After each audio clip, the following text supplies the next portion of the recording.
John here with the New York Video Game Critics Circle and Another Way Around. We're here at PAX East 2015, checking out all the sights and sounds that come along with PAX.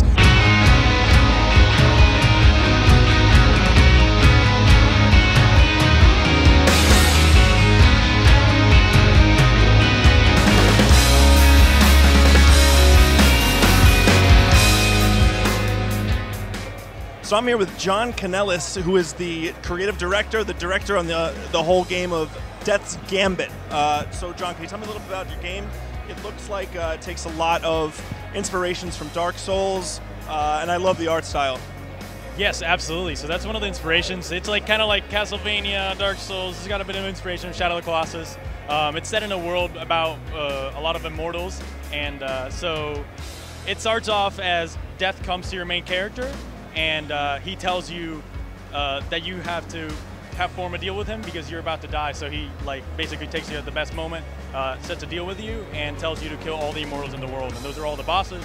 It takes place in a non-linear world, and you kind of just got to decide which immortals to kill in what order. And you can kind of just get to every area, serve every area from the start. You just whatever area you can beat, you can get to essentially. So it's pretty much non-linear. There's going to be like a hub area you're going to go to, and then choose your direction from there. Yes, absolutely. There's a hub area, and then from there you kind of just choose to which areas you ever want to go to. There's a lot of bosses, so this is a big boss game.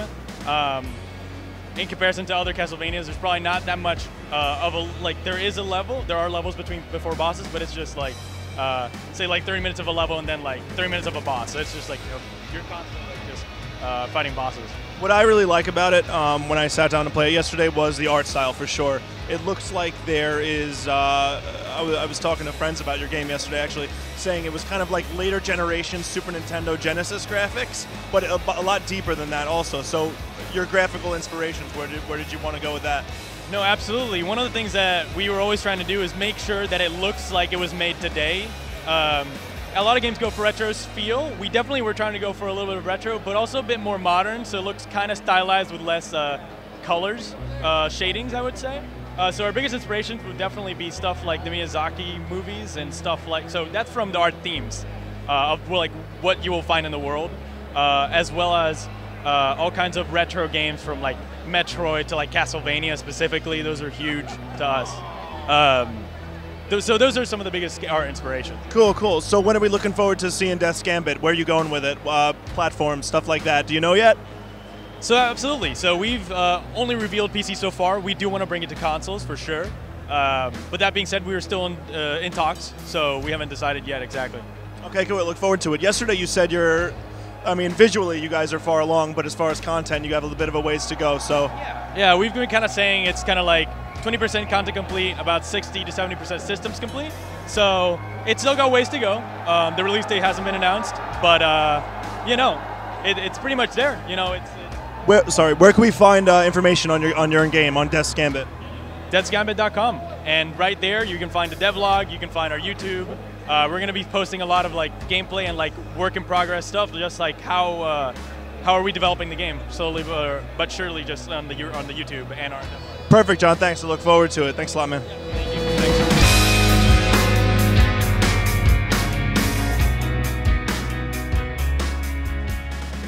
So we're switching gears a little bit, and we're going to be talking about a very special board game, Divorce the Game. As we all know, we lost a good friend, Andrew Yoon, earlier this year to a tragic accident.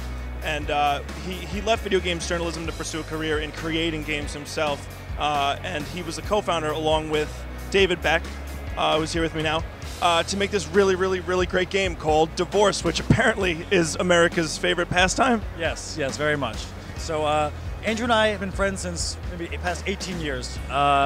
It was so fun to finally actually make a game with him. We've been rushing production since June, and we finally got it out here, but we're premiering here at PAX. It just got off the boat. So it's fun to finally have his vision on the shelf. And it's a great game. America's favorite pastime, as you said. Divorce is a hyper-competitive two-player card game. It takes all the fun of getting divorced, shrinks it down into a much more affordable package. All right. So I had Greg and I actually had a really good opportunity to actually play with Andrew at their Circle event last year, and we had a really good time. It was still a prototype, so we were able to burn our children and do other horrible, horrible things. But the game has since changed, but you could still burn things, right? Oh yeah, we have a lawyer in the game who, if you pay him enough money, will discreetly remove things that you don't want your ex to have. So, okay, that sounds fun, but let's back it up. Let's start at the front. How does the game start? All right. Well, the game is about splitting up your stuff, kind of like this couch right here. So the game's about dividing your assets. The deck represents all of your joint possessions. So house, car, wedding ring, things like that. Additionally, you've got 2 kids in the game, Billy and Sally. Certain items have sentimental value for them. For instance, Sally really likes her cello, and Billy likes your liquor cabinet. So having items that appeal to your kids is very important, because there's a custody battle at the end of the game, and you want custody of your kids. Those kids are worth a lot of money. Yeah, they're worth child support.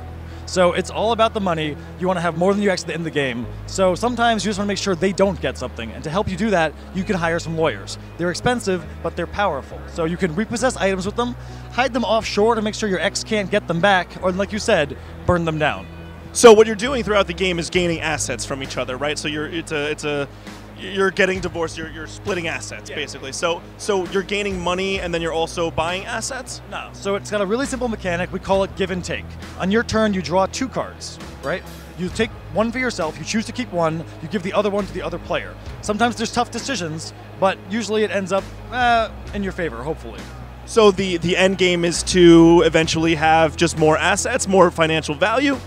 Just more net worth. And so certain cards have some tricks to them. They go back and forth. We call it the give and take mechanic because every good relationship needs a little give and take, and so does every good divorce. So there's good moral value standing behind divorce, not just a fun game to play, and for 2 players, right? Yeah, it's only a 2-player game. Our biggest request is for more players, so we might try and do a Utah edition eventually. But for right now, yeah, just 2. A Utah edition? Yeah, you know. Of how many people are getting divorced at once? Well, up to 8. I don't know. Don't quote me. So the game is available now. It was a successfully funded Kickstarter campaign. I played it. I love the aesthetic. I love everything about it. I'm definitely going to buy a copy. Where can people get divorced right now? All right. You can get divorced online at www.divorcethegame.com. Or right here at PAX. Are you going to be at the next one? Yeah. Cool, man. I love PAX. Thank you so much. I appreciate you taking the time. Thanks a lot, guys.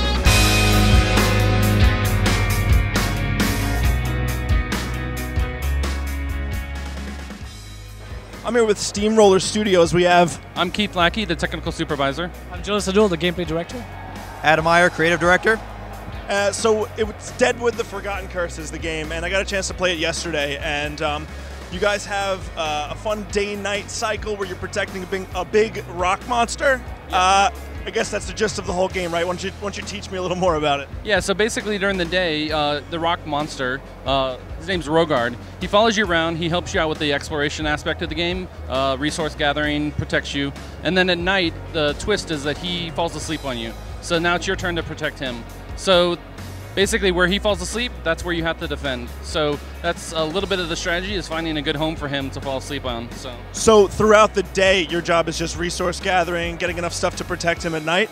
And story and questing. So that's a big part of the game that we're hoping to get in there. So for sure. I mean, I think from our conversation yesterday, story, it sounds like an epic tale kind of thing where everything's made out of wood in Deadwood, right? So all the characters are made out of wood. Maybe I'll ask one of you guys. So there's something special about this rock.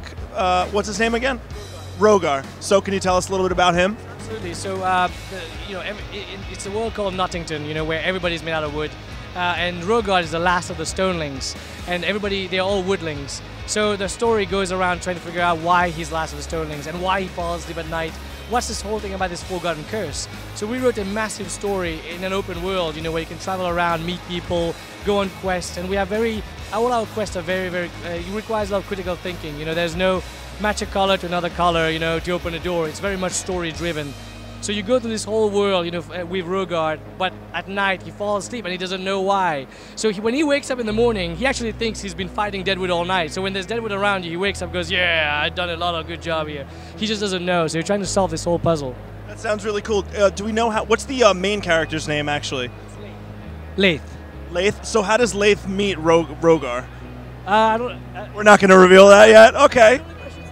That's part of the story, but you know, it becomes they meet out of necessity, and they need to help each other, but they build a friendship all the way towards the end of the game. The game is a lot about friendship, so it's about two friends meeting together and getting to know each other, seeing how different they are. And Rogard is almost an outcast in that world because he's the only stone guy, so no one likes him. You know, everyone goes, "Oh, he's a stone character." So it's a very much a buddy game where you get to love Rogard and see Leith get to, you know, to become his best friend.